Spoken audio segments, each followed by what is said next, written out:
no seu todo, João capítulo 17. E em João capítulo 17 nós encontramos de maneira muito especial o texto sagrado, Jesus Cristo, nosso Senhor e Mestre, como intercessor.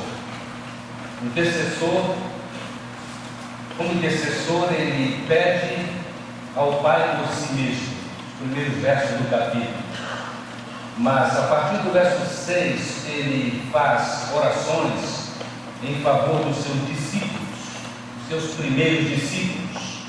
E no verso 9 está escrito: eu rogo por eles, não estou rogando pelo mundo, mas por aqueles que me deste, pois são teus. E a partir do verso 20, ele ora por nós. Como alguém perguntaria? O texto diz: minha oração não é apenas por eles, os discípulos, rogo também por aqueles que ainda crerão em mim,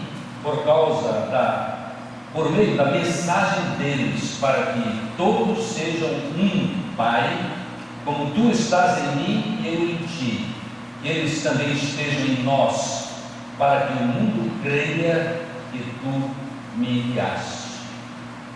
Amados, quando nós lemos o capítulo 17 de João, nós devemos nos regozijar muito, porque Jesus Cristo orou assim.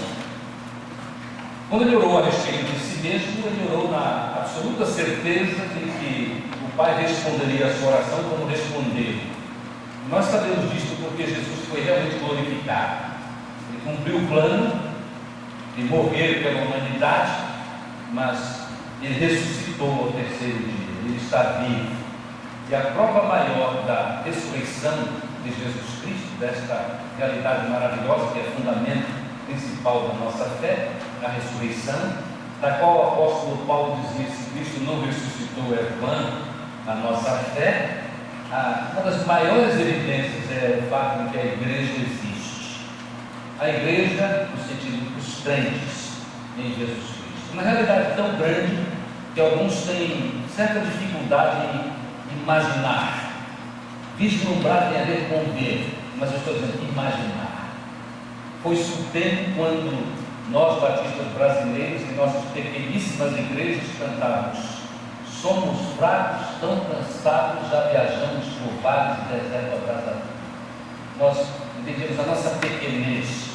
E é bom que permaneçamos humildes, mas nós, não apenas os batistas, o povo de Deus é um povo grande e poderoso, e que aguarda a vitória final, porque Jesus, segundo o texto sagrado ali em Mateus, quando por obra e graça e inspiração divina, o apóstolo Pedro diz em Jesus Cristo, a Jesus Cristo o seguinte: tu és o Cristo, o Filho do Deus vivo. E Jesus disse para ele: olha, mediante esta tua confissão eu quero dizer que tu és Pedro, e sobre esta pedra, que é a confissão de Pedro, tu és o Messias, eu edificarei a minha igreja. E a igreja está sendo edificada. Mas novamente, igreja não é a igreja local, por boa que ela seja, por inspiradora que ela seja. A igreja são os servos de Jesus Cristo. Este capítulo 17 de João é maravilhoso. É muito importante alguém orar por nós. Imaginem Deus em Cristo, Cristo mesmo orando por nós. E nós temos esta absoluta convicção. E o texto que nos dá parte desta convicção é este preciosíssimo texto, palavras de Jesus: minha oração não é apenas pelos discípulos, mas a rogo agora por aqueles que crerão. Você e eu chegamos mais tarde, e Deus em Cristo já intercedeu por nós. E nós lemos em outras porções das Escrituras que o Espírito Santo de Deus, sim, porque Deus se revela, jamais saberemos isto sem o interesse de Deus em demonstrar e revelar isto, que Deus é trindade. Trindade não é matemática, é teologia, é revelação direta. E nenhum de nós pode, de maneira completa, entender a divindade. Um Deus só, mas que se manifesta em três pessoas. Esta é um mistério divino, e ele nos revela um pouco, e uns sabem mais, uns sabem menos. Agora imagine um pastor novo como eu era na época, e fui convidado para um acampamento de mensageiras do rei, uma organização que abençoou muita gente, muitas jovenzinhas no passado, e que hoje ainda existe, por sinal, em algumas igrejas e com grande sucesso, devemos dizer assim. Irmãos, eu fui convidado para ser o preletor de um acampamento em Belém do Pará, quando eu era ainda seminarista, no Seminário Teológico Batista do Norte do Brasil, e o tema era Trindade. Imaginem como foi aqui. Eu, graças a Deus, não gravei, e por certo era difícil ensinar sobre o assunto, especialmente naquela época, e deve ter sido muito difícil para as jovenzinhas entenderem o que eu pretendia. E quando é assim, é melhor ficar com a Escritura Sagrada e confiar plenamente na palavra, nesta revelação. Diz coisas maravilhosas, mas que nem podemos todas reconhecer.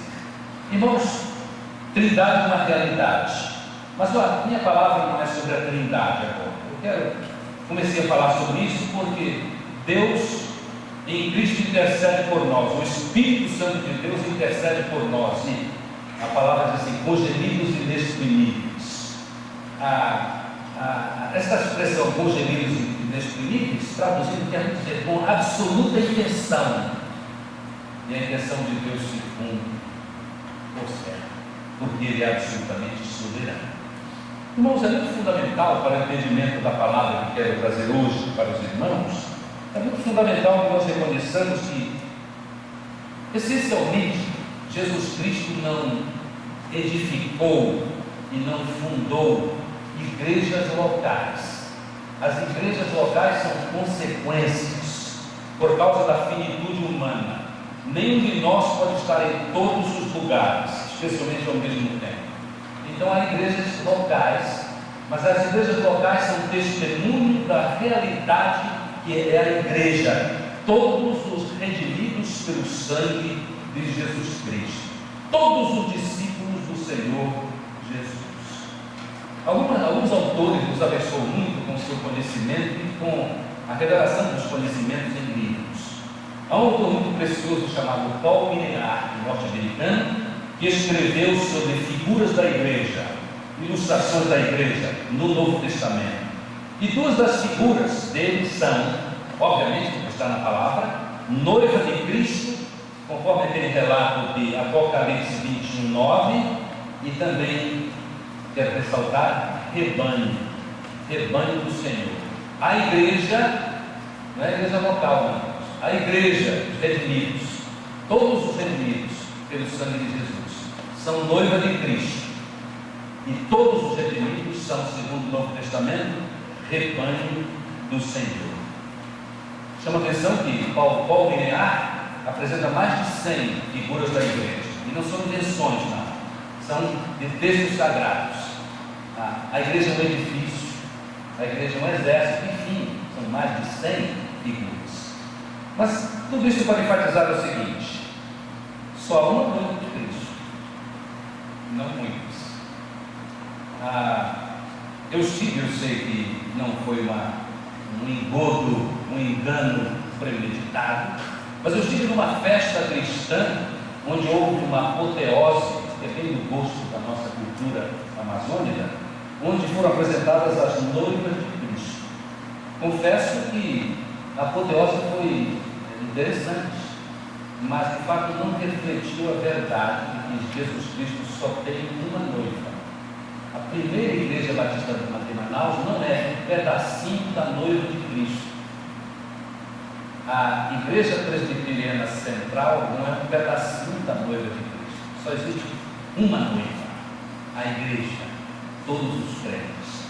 Nós precisamos entender essa realidade, porque entendendo essa realidade nós seremos ajudados a reconhecer que, apesar de toda a diversidade nos crentes, e reconheçamos a diversidade até nos crentes de uma igreja local, claro, há uma diversidade de entendimento, há uma diversidade, e esperamos que alguns que são ainda tão fracos no conhecimento e na segurança no Senhor cresçam e crescem e crescem. Qualquer pastor que tenha passado 7 anos, como pastor Bilê tem passado nesse seu fecundo ministério entre nós, sabe que alguns que ele encontrou tão fracos ao chegar, agora estão fortes. Isso é pela graça e misericórdia de Deus que se estende a todos. Todos nós temos estado e permitamos que permaneçamos neste processo, porque é assim. Isto para dizer, então, que há pessoas em diferentes níveis, especialmente pensando nos muitos grupos, de muitos nomes de igrejas cristãs. Há igrejas mais próximas, sim, da palavra de Deus. Eu não quero aqui que os irmãos pensem assim, a igreja batista é a mais próxima de todas. Em algumas áreas sim, em outras não. E eu tenho pensado em pregar ainda a respeito das inconsistências da igreja batista. E já tem um ponto importante que li no teólogo Malcolm Culver, um grande servo do Senhor que serviu no estado do Pará e em São Paulo, em anos passados, e que escreveu livros impressionantes a respeito da teologia do Novo Testamento, na qual ele era especialista. E ele, numa de suas páginas, ele diz assim: uma das inconsistências da igreja batista era a sua definição, podem tremer se quiserem, na sua definição de batismo. Não, desculpe, igreja. Igreja é o grupo de regenerados por Jesus Cristo, aí ele enfatiza o que é da nossa doutrina e ainda em muitos livros: devidamente batizados. Da primeira, note o seguinte: nenhum de nós em sã consciência dirá, nós batistas, líderes, professores e estudiosos, agora que chegar, dirá que batismo salva. Batismo salva. É sim convicção batista de que batismo, que quer dizer, batismo quer dizer imersão, mergulho, batismo deve ser, mas batismo não salva. Então ele disse: devemos eliminar devidamente batizados, porque quem nós imaginamos ou cremos, não é imaginação, às vezes é porque eu creio, nós temos direito, você tem direito à sua convicção. O apóstolo Paulo diz assim: cada um sabe exatamente em quem crê. Você não pode crer em qualquer coisa, você tem que ter alguma convicção, e essas convicções devem ser baseadas nas Escrituras, mas ele diz assim: estejam bem certos daquilo que vocês creem. Isso é importante. Então a convicção é válida, mas na nossa convicção e no estudo da palavra de Deus, nós sabemos que o batismo não salva. Então são parte da igreja, mesmo aquele que nós, alguns grupos, imaginamos que não foram devidamente batizados. Sim, são igreja do Senhor. Isso é só para começar, irmãos. Noivo de Cristo tem um conceito precioso: rebanho do Senhor é altamente precioso. Eu quero ler sobre rebanho do Senhor, com a guisa de introdução, João capítulo 10, a partir do verso 14. Eu interpreto para os irmãos. Jesus diz assim, versos 14: eu sou o bom pastor. Nós temos provado que sou pastoreio. Eu sou o bom pastor, conheço as minhas ovelhas, elas me conhecem, assim como o Pai me conhece, eu conheço o Pai, e dou a minha vida pelas ovelhas. Tenho outras ovelhas que não são deste aprisco, é necessário que eu as conduza também. Elas ouvirão a minha voz e haverá um só rebanho e um só pastor. Por isso é que meu Pai me ama, porque eu dou a minha vida para retomá-la. Ninguém a tira de mim, mas eu mesmo a dou por espontânea vontade. Tenho autoridade para dá-la e para retomá-la. Esta é a ordem que recebi do meu Pai. Ele disse assim: tenho outras ovelhas que não são deste aprisco. Há uma outra maneira de dizer isso: tenho outras ovelhas no meu único rebanho, que são de outros currais. Não se assustem com a palavra, nem se ofendem. Currais, eu, de maneira muito livre para entendimento do que quero dizer, currais são grupos separados, diferentes, que têm algumas doutrinas diversas, mas que ainda mantêm fidelidade ao pastor. Então, muito bem, isto fica bem claro para nós a respeito dessas figuras. Não há qualquer dúvida, irmãos, de que existe também no Novo Testamento, e de maneira até constante, o uso de igrejas, plural, igrejas, que é a designação de grupos locais de seguidores de Jesus Cristo já desde os dias do Novo Testamento. Por exemplo, igrejas da Galácia, sim, as igrejas da Ásia, as 7 igrejas da Ásia do início do livro de Apocalipse. É sim verdade que mais tarde, por questões relativas à compreensão maior ou menor de textos, determinados textos sagrados, houve o aparecimento de múltiplas denominações.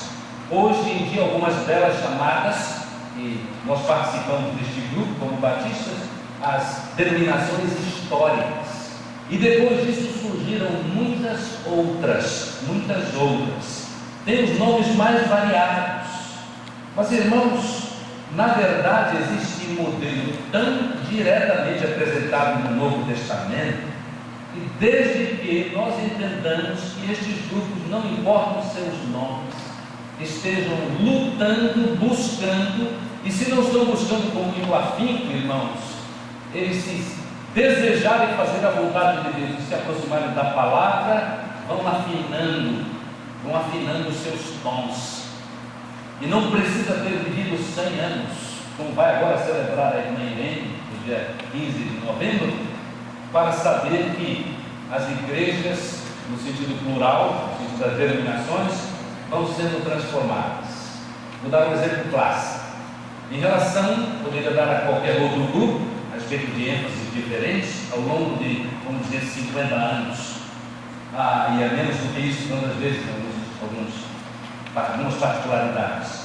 Existe um livro interessantíssimo e revelador a respeito das realidades da Igreja Adventista. A Igreja Adventista. Por um tempo, a Igreja Adventista ficou imersa em discussões e confirmações exclusivamente a respeito do cumprimento da lei, sem o que as pessoas não experimentam salvação. Mas existe um livro precioso na língua portuguesa, por sinal, da traduzir, que é feito com o título O Abalo do Adventismo. O Abalo do Adventismo. O abalo do Adventismo tem a ver com a melhor compreensão da graça de Jesus. Vocês querem ter uma comprovação de que a graça vai tomando conta, por misericórdia de Deus, das denominações que ainda continuam a ler, às vezes não liam muito, liam mais os escritos de algum profeta, de alguma profetisa relacionada aos primórdios daquela denominação, mas ao longo do tempo a profetisa, o profeta foram sendo deixados de lado. Sabem por quê? Por causa da grandiosidade da palavra que vence. E aí, por exemplo, no caso do Adventista, a penetração da mensagem da graça, que é favor não merecido de Deus, a graça que nos ensina que não é porque eu cumpro a lei e devo cumpri-la, não é porque eu procuro, quero dizer, cumprir a lei que eu sou salvo, mas porque Deus me dá a salvação mediante a fé em Jesus Cristo. As coisas foram mudando. O Abalo do Adventismo é um livro muito interessante para ser lido, preciosíssimo, mas fala de uma realidade em todas as denominações, porque todas as denominações cristãs precisam aproximar-se mais e mais da palavra. Nós batistas temos sim, de acordo com Malcolm Colbert, e eu já me referi a isso, reconhecer que mesmo aqueles que não foram, no nosso entender, devidamente batizados, são de Jesus. Ou vocês têm a coragem de duvidar disso? É por essa razão que é tão terrível a compreensão de alguns ainda nos nossos dias, e há pessoas assim, que quando se reúnem para a ceia do Senhor e fundou a igreja, conforme já relatei, dizem para alguns da igreja: olha, esta ceia é só para os da mesma fé e ordem. Obviamente, esta é uma compreensão que alguns teólogos batistas brasileiros ainda não chegaram lá, mas eu creio que chegarão, se continuarem a buscar a verdade. Se aqueles de nós que já chegamos a esta compreensão, não teremos nenhum temor da nossa posição de receber com alegria no dia da ceia do Senhor aqueles que se entendem ser de Jesus, porque eles são mesmo. eles são parte da igreja. Até porque, como vimos há poucas semanas, na celebração da Ceia do Senhor, 1 Coríntios 11, a partir do verso 23, em certo pedaço, diz assim: cada um examine-se a si mesmo, e assim coma do pão e beba do cálice. Amados, nós devemos orar para que haja melhor compreensão da vontade de Deus no tocante à igreja. Esta igreja, fundada por Jesus Cristo, abençoada por Jesus Cristo, que está sendo usada para a disseminação do Evangelho no mundo todo. Há três coisas sobre as quais três coisas que nós observamos no texto, versos 20 a 23 de João 17. A primeira coisa que nós observamos é o desejo de Jesus Cristo expresso na oração. É a expressão de Jesus Cristo, quero voltar ao texto para ser muito fiel, diz assim: minha oração não é apenas por eles, rogo também por aqueles que crerão em mim por meio da mensagem deles, para que todos sejam um, Pai, como tu estás em mim e eu em ti, que eles estejam em nós, para que o mundo creia que tu me enviaste. Primeira expressão: para que eles sejam um. Há muitas lições aqui, mas uma delas é que na unidade que devemos experimentar por causa da oração de Jesus Cristo, chamada oração sacerdotal, é que nós devemos experimentar como filhos de Deus em Jesus Cristo a harmonia. Mas é uma harmonia séria, não é uma harmonia de qualquer jeito. É a harmonia que tem de ser fundamentada na palavra de Deus, que é a verdade.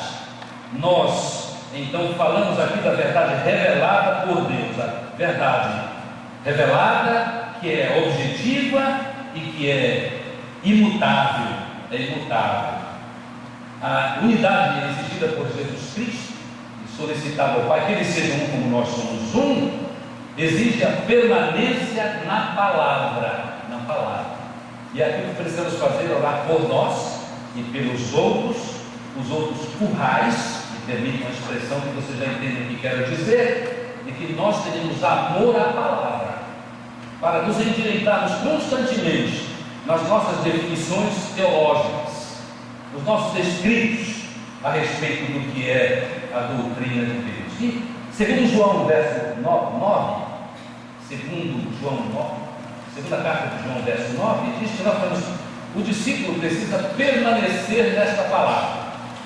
Quando ele se desvia, ele tem que voltar à palavra. É como alguém que está andando nas matas e não tem muita orientação e começa a confiar no seu próprio entendimento das coisas, por onde está andando, no ambiente que está andando, aí ele se vê perdido. Aí ele quer se reencontrar, aí ele puxa um instrumentozinho moderno de alta tecnologia chamado GPS, Ground Positional System, e indo lá ele vê: olha, eu estou errado, eu tenho que voltar. E a volta prática de alguém que está perdido e pega o GPS é fácil, é só seguir a instrução, e a instrução é gráfica.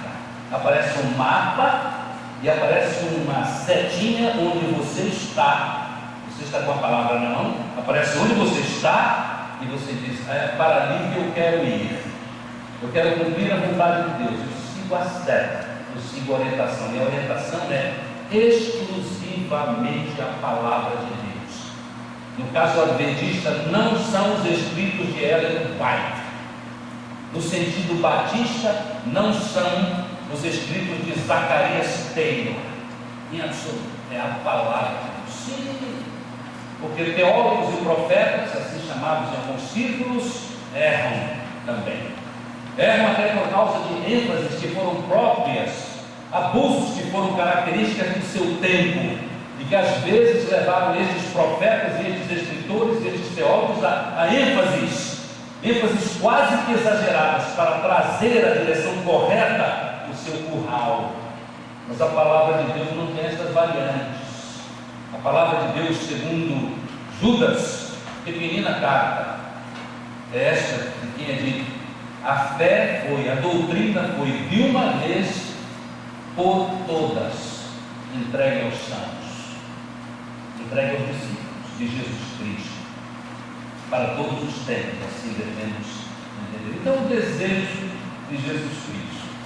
Obviamente, estou falando sobre que a unidade em Cristo, a harmonia dos fiéis do Senhor Jesus Cristo, exige para todos os fiéis constante conhecimento, entendimento, obediência à palavra como única autoridade. A palavra de Deus é a baliza para as nossas vidas, assim deve ser. Mas assim, trabalhando no ideal da unidade, nós precisamos continuar valorizando ensino e estudo da palavra. Daí porque nós podemos dizer com propriedade que é lamentável o abandono de muitos do estudo da palavra de Deus. É muito lamentável. Porque quando o povo de Deus, em todos os setores, abandona o estudo da palavra de Deus, ele se torna presa mais fácil dos falsos ensinos, dos falsos profetas. Porque ao ouvir se entusiasma com o carisma do preletor, do pregador, do profeta, do apóstolo, seja lá quem for, e aí já deixa de ouvir a palavra, dá mais valor para aquela apresentação do que da fonte. E Deus me toca para dizer para os irmãos e amigos o seguinte: vamos ter extremo cuidado com estas falsas interpretações que agora vêm no meio do bojo do texto sagrado. Eu comecei a falar mais sobre isso porque de fato é um perigo. Eu não sei quantas bíblias de estudo eu tenho, não sou meio, mas eu tenho muitas. E tenho olhado muitas outras nas livrarias do ramo teológico. Irmãos, hoje tem bíblia de todo jeito. Não é brincadeira quando diz que tem bíblia de mergulhador. A bíblia do mergulhador tem uma qualidade física interessante, ela é impermeável. Isto é, eu posso mergulhar no rio Urubu e ler o texto sagrado. E quando eu subo, a bíblia está boazinha para o segundo mergulho. Não, o que estou falando é o seguinte: a bíblia de todo jeito. A bíblia do estudioso, a bíblia do que ora, a bíblia do que não ora. Isso eu já estou brincando, naturalmente, né? Porque todo crente deve orar, isso não tem vergonha de dizer isso. Mas irmãos, aí vem comentários de quem? Eu tive alguns professores meio lá, meio cá na sua teologia, que eu mesmo como estudante sabia que ainda não estava bem cozido, que escrevem em uma das bíblias, a Bíblia comentada, e os comentários estão assim: está o texto João 17 em cima e o escrito de um determinado teólogo mal cozido embaixo. E algumas pessoas, quando elegem uma determinada Bíblia de estudo Criswell, um pregador norte-americano, aí ele, quando lê Criswell, o intérprete, ele já começa por associação de visão, de visibilidade da Bíblia. Ele associa o texto com o que Criswell disse. Quem disse que Criswell estava certo? Ele só estará certo se ele estiver falando de acordo com o restante da palavra de Deus. E dadas determinadas pressões, poderá estar totalmente errado. A minha esposa, que gosta de estudar a palavra de Deus, porque é professora da escola bíblica dominical, chamou minha atenção para um grande teólogo que eu prezo muito, mas numa coisa ele foi completamente errado, assustador. Ela se assustou com o que leu e me indicou, e eu me assustei porque eu costumava ler aquele teólogo sem encontrar erros. De fato, ele erra pouco, mas erra também. O homem erra, mas a palavra de Deus não. Então, mesmo que você tenha e use, como eu uso constantemente, bíblias que têm comentários deste ou daquele teólogo, saiba separar o que vem de Deus e o que vem de teólogos, de escritores. Saiba separar o que vem de Deus e o que vem só de pregadores que têm grande interesse em criatividade e que por vezes se distanciam da palavra de Deus. Ainda que eles não façam isso por plano, se você conhece a palavra de Deus, como é preciso conhecermos como discípulos de Cristo, nós voltamos ao caminho e não há perigo. E nós oramos mais pelo pregador que não fez o serviço que devia fazer quando se preparava para pregar ou para ensinar. Irmãos, a igreja de Cristo não tem condição alguma, e nem isto é exigido por Deus, de ter comunhão e andar com aqueles que falsificam a fé. É um sine qua non da fé cristã. Não, é harmonia, mas a harmonia é do servo de Jesus Cristo, que estão se encaminhando. Aqueles que estão desencaminhados, não é a Bíblia de Manaus, podem popularizar a igreja do Senhor. E nós precisamos estar cada vez andando na pureza da doutrina, porque isso acelerará a vitória do Evangelho de Jesus Cristo no mundo todo. Para os iniciantes ou não iniciados entre nós, me permitam a leitura da carta de 2 Pedro, no capítulo 2, versos 1 a 3, a respeito dessa realidade.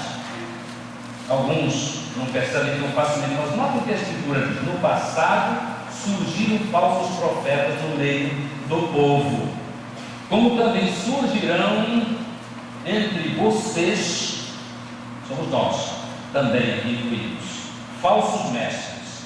Estes introduzirão secretamente heresias destruidoras, chegando a negar o soberano que os resgatou, trazendo sobre si mesmos repentina destruição.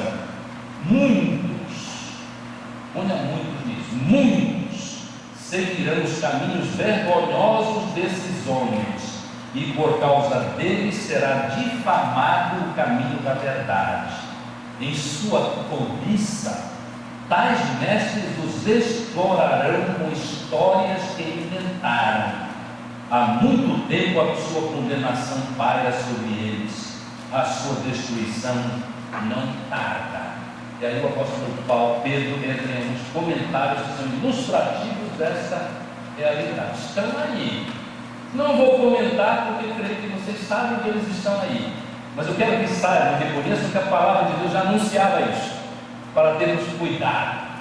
Então, a harmonia que vai haver entre os filhos de Deus em Jesus Cristo é daqueles que de fato não falsificam a fé. Se estão errados, ainda não é que estão falsificando, porque ainda não sabiam, estão no processo. Aí é diferente. Aí há uma intenção de encontrar a verdade, onde há a intenção de encontrarão a verdade. Eu fiquei maravilhado, repito esta ilustração, com o que eu vi da dona Maria Maranhense, no caminho de Itacoatiara. Parei para um café caboclo, com tudo aquilo que caboclo gosta, e nós também. Sanduíche de tucumã e outras variedades que paulistas provavelmente não querem nem sentir o cheiro. É verdade, coisas nossas da Amazônia. Vi a Bíblia dela surrada, anúncio. Notei obviamente que era do Senhor. Eu descobri a sua maneira de ser, de se pentear, até qual era o curral dela. Não era o meu. Mas que mulher! Foi logo falando de Jesus, e foi logo expressando uma tremenda frustração. Ela disse: tem mais um irmão, falando com 2 pastores, eu era um deles. Tem uma coisa, irmãos, eu posso dizer o seguinte: eu mudei de igreja, porque quando eu cheguei lá com uma grande necessidade por causa da doença de uma parenta minha, o pastor foi logo, ela bem assim, dura na palavra, foi logo dizendo para mim que ele iria assim se eu desse 50 reais. E eu não disse nada, não fui pelo seio com o obreiro, mas eu lembrei aquele texto sagrado que diz assim: de graça recebeste, de graça dai. Que negócio esse é de exigir 50 reais por uma oração? Oração é de graça, porque a bênção de Deus é de graça.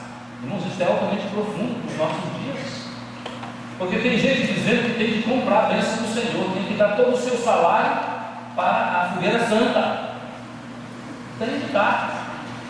Irmãos, todos nós vamos para o inferno se depender de fogueira santa desse jeito. Força de expressão. Nós vamos entrar em fogueira santa, vamos fazer a vontade de Deus. A palavra de Deus fala em dízimos e ofertas, e são ofertas voluntárias. E dízimo, qualquer igreja que se preze não vai buscar o dízimo na casa dos membros da igreja. Não vai, porque não é taxa, não, é dízimo. Nós aprendemos que o dízimo é do Senhor, mas irmãos, a gente não compra a bênção. A bênção é dada. Notem, se até a salvação, que tem a ver com o presente e com o porvir, é de graça, imagine as bênçãos materiais. E são muitas as bênçãos, mas nós não compramos nenhuma delas. Glória a Deus pelo conhecimento da palavra, né? Glória a Deus por isso. A unidade, como quer dizendo, é que a unidade que Deus quer na igreja, singular, unidade com critérios. Com critérios. critérios divinos. Na igreja não há lugar para a negação da verdade. Então temos de procurar o aprimoramento. O falecido, saudoso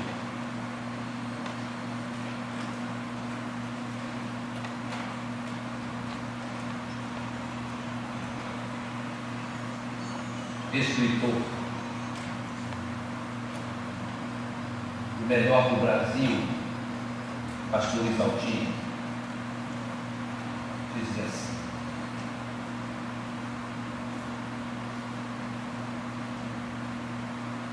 a unidade da igreja, toda ela, a nossa também, a igreja do Senhor, é em torno exclusivamente de Jesus. Não é a unidade em torno de um líder, por mais carismático que ele seja. Não é a unidade em torno de uma doutrina periférica, porque há sim, há doutrinas centrais que têm a ver com a salvação e a vida cristã, e há outras periféricas, ainda que doutrinas na Escritura.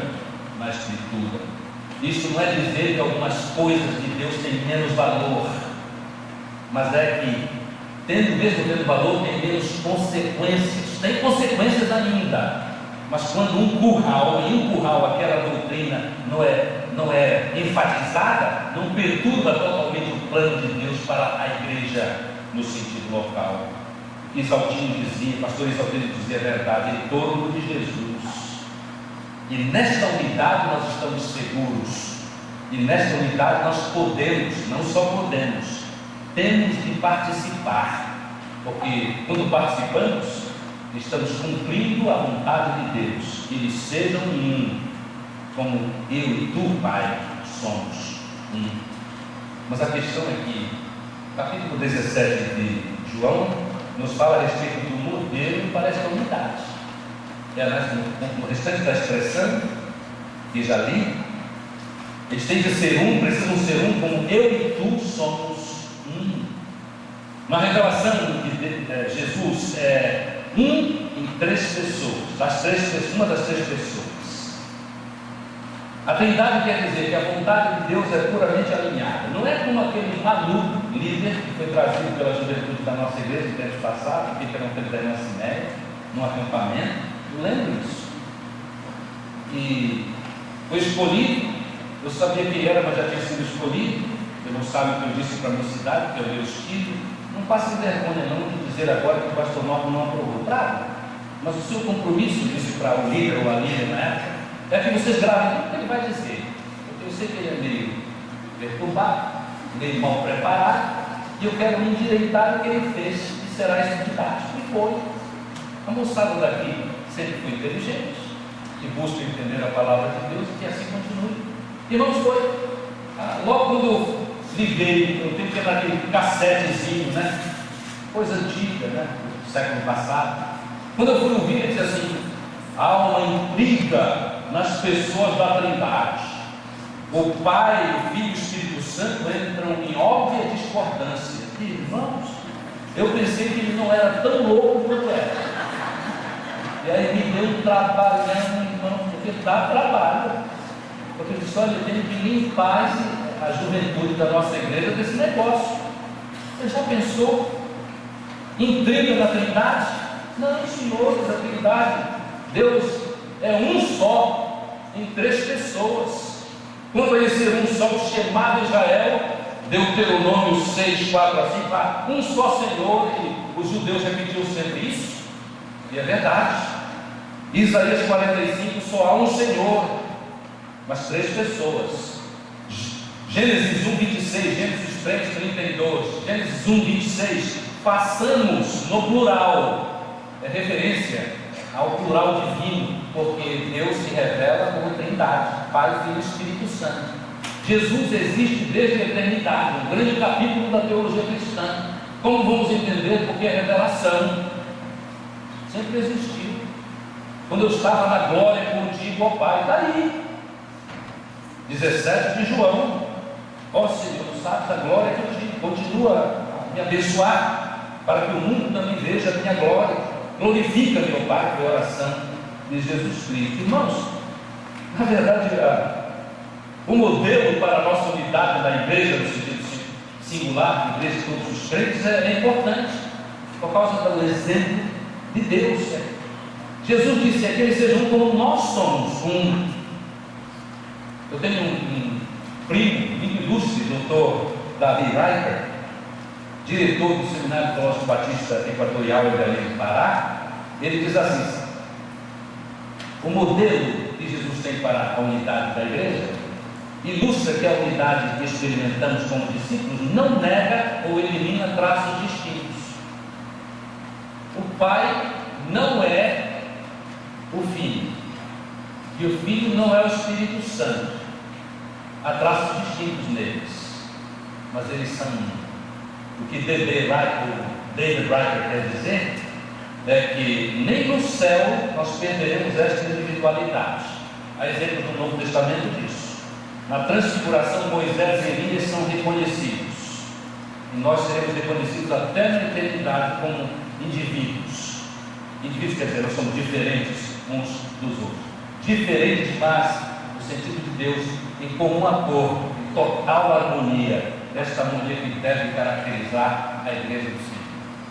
Convenhamos, temos pecado em referência à harmonia nos currais de Deus em Jesus Cristo, porque às vezes, por causa do que recebemos, por causa de influências ignorantes, nós temos reservas, convenhamos, com pessoas de outros currais.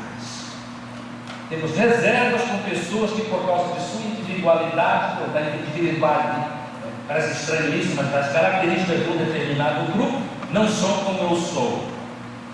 Quando você vai a uma igreja que todo mundo grita ao mesmo tempo na hora do culto, você fica meio assustado e provavelmente perde um pouco da mensagem. Mas eu tenho ouvido de pessoas que foram submetidas a essas mudanças de lá para cá, isto é, do barulhento para o sóbrio como nós, por assim dizer, ou do sóbrio para o barulhento. Quando as pessoas mudam, se de fato tiverem amor, com o tempo se adaptarão com essas mudanças. E alguns, por razões, por exemplo, há famílias da nossa igreja que se mudaram para lugares muito pequenos no estado de Sergipe, estou lembrado disso agora, tem a ver com membros da igreja que ainda estão aqui, famílias da igreja que ainda estão aqui conosco, nos servindo o Senhor. E quando chegaram lá, não havia igreja batista, só havia a igreja de um determinado grupo bem diferente, na postura e até em alguns pontos da teologia. Com o tempo eles amaram aqueles grupos, mas tem gente com muita dificuldade. A dificuldade às vezes é que nós não temos meditado muito em João 17, que eles sejam um como nós somos um. A falta de alguns de entenderem o que é essencial e o que é periférico. Logo mais eu falarei sobre o que é o essencial segundo o meu entendimento. Mas irmãos, não só isso. O modelo é a Trindade, o modelo da nossa unidade, o modelo da harmonia que precisamos ter. Mas Jesus Cristo termina a sua palavra falando a respeito do resultado de quando nós experimentamos unidade na igreja, no sentido singular. Irmãos, é verdade que divisões e intrigas entre discípulos de Jesus Cristo é o escândalo certo, é pedra de tropeço para quem ainda vive sem Deus no mundo. Por essa razão que, quando nós cultuamos a Deus e pregamos o Evangelho, nós temos que pregar o Evangelho e não andar só criticando pessoas que têm diferenças conosco.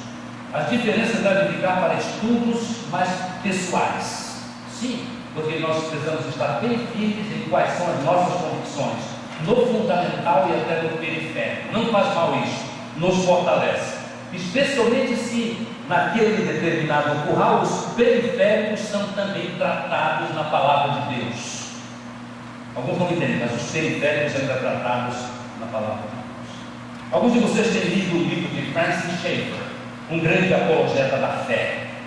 Ele disse assim: Jesus autorizou ao mundo julgar a credibilidade da nossa fé ao observarem a nossa harmonia e o nosso amor uns pelos outros. E é verdade? Claro que é. Francis Schaeffer escreveu grandes coisas porque se firmou também, como é devido, na própria palavra de Deus. Se não observem o que vou ler agora, que eles sejam levados à plena unidade, para que o mundo saiba que me enviaste, saiba que tu nos amaste como igualmente me amaste. E ainda lá em cima está escrito assim: para que o mundo creia. Para que o mundo creia. O mundo tem muito mais facilidade de ouvir a nossa palavra sobre o Evangelho de Jesus quando nós já estamos vivendo esta realidade e demonstramos isso. E não praticamos todo o tempo todo, preconceito, e expressamos às vezes de maneira, inclusive, rude, esta nossa postura. Irmãos, a lição que nós precisamos tirar é assim: nós precisamos, em todos os níveis, entender e aplicar a vontade de Jesus, que todos sejam um. Levando a sério o modelo que Jesus disse: como eu e tu, Pai, somos, eles precisam ser assim, nós somos modelo para eles. O primeiro sentido é, pessoalmente, nós temos a necessidade de reconhecer o privilégio de crescer em amor, amadurecidos, perdoar, dar tempo para o crescimento, dar tempo para o entendimento que é paulatino, o entendimento da palavra de Deus. Amar, o apóstolo Paulo diz assim: amar-vos cordialmente uns aos outros, cordialmente, amar de coração mesmo. E quando nós amamos o nosso semelhante, nós vamos quebrando as diferenças, especialmente aquelas diferenças tão pequeninas, mas que quando mantidas atrapalham tanto o bem-estar e a alegria de viver. Quanto aos grupos denominacionais, quanto ao nosso grupo denominacional, nós, quando nos amamos e entendemos a vontade de Deus, nós somos muito mais cooperativos, participantes, porque nós temos propósitos ligados e nós queremos fazer a vontade de Deus. E mesmo em referência a outros currais, nós entendemos que não importa ao mundo, há coisas especiais que podemos fazer para a glorificação de Deus. Nós não podemos ser como aquele pastor que eu fui visitar com uma comitiva de cristãos evangélicos históricos, quando há muitos anos atrás, no meu primeiro pastorado aqui em Manaus, aqui na primeira igreja, eu saí para fazer convite às igrejas que participassem de uma série de conferências de todos os cristãos evangélicos, e seria uma grande festa espiritual. Eu ainda novo, 34 anos, creio eu, na época, eu cheguei com a comissão para falar com um determinado pastor, e nós dissemos aqui, havíamos chegado lá, convidamos com tanta alegria: participe conosco, nós queremos este grande movimento, as pessoas vão entender melhor que estamos unidos no propósito de falar de Cristo, levar as pessoas ao entendimento e aceitação de Cristo como Salvador. Ele nos olhou com a cara mais carrancuda que eu já vi de um pastor, e disse assim: eu vou pensar sobre isso, e eu vou dizer para vocês claramente porque é o seguinte: eu nem considero alguns de vocês crentes na lata. Eu não considero nem alguns de vocês crentes em vergonha. Um pastor tem o dever de ter lido pelo menos 3 vezes João 17. E nós sabemos. Nós temos o dever de entender que há, sim, doutrinas fundamentais e doutrinas periféricas. Quais são as doutrinas fundamentais para terminar? Não quero ser simplista demais, eu vou citar só 4. Primeiro, a palavra de Deus é a única autoridade em questões de fé e prática. Todos nós escapamos de muita desgraça, de toda sorte, quando entendemos isso, especialmente do ataque dos falsos profetas. A palavra de Deus é a única autoridade em questões de fé e prática. A segunda, Jesus Cristo é o Messias, é o enviado de Deus para a nossa salvação. A expressão do Pedro, né? Quem diz os homens que eu sou? E tu, Pedro, que dizes? Tu és o Cristo, o Filho de Deus. Não foi o homem que te revelou isso, mas o vai buscar no céu. Esta é a verdade. Isto é fundamental. Terceiro, a salvação de Cristo nós experimentamos pela graça de Jesus mediante a fé. Querem o verso? Efésios 12. Pela graça sois salvos por meio da fé, e isto não vem de vós, é dom, é presente de Deus, não vem das obras, para que ninguém se glorie. E mais a última, a missão da igreja, a igreja toda, nós os outros currais, é ide e pregai o evangelho a toda a criatura. Ide e pregai o evangelho a toda a criatura. Me permita, o resto é consequência abençoada. O resto é descoberta talvez mais tarde para alguns, especialmente alguns que, por influências mais variadas, não estudaram a palavra, ou estudando cresceram em convicção de uma determinada coisa periférica que fizeram quase central no seu curral, até removidos, quase central em seu curral. A minha oração é porque já ouvimos pelo menos uma vez sobre o relato do desejo de Jesus expresso na sua oração, do modelo de Jesus, e também porque nós ouvimos e meditamos sobre estas verdades, é que nós nos apliquemos a elas. Os resultados são maravilhosos, mas é bom levarmos a sério o que alguns dizem que foi escrito do chamado Santo Agostinho, mas que creio é muito mais, segundo a minha pesquisa, de um teólogo escolástico quase desconhecido, chamado Rupertus Meldenius, que escreveu a seguinte orientação: cristãos, nos fundamentos, o que é essencial, união, nas coisas secundárias, diversidade, mas em tudo, o amor. Repito, nos fundamentos, união, nos secundários, diversidade. Inclusive, não há como resolver isso. Os homens não são iguais, porque Deus é criativo como é. E em tudo o amor. E reconhecendo isto, nos apliquemos em nossas vidas.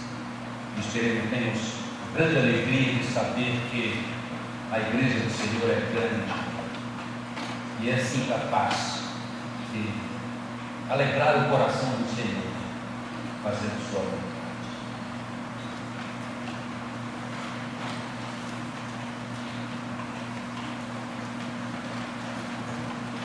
Jesus vivia, vamos cantar em pé.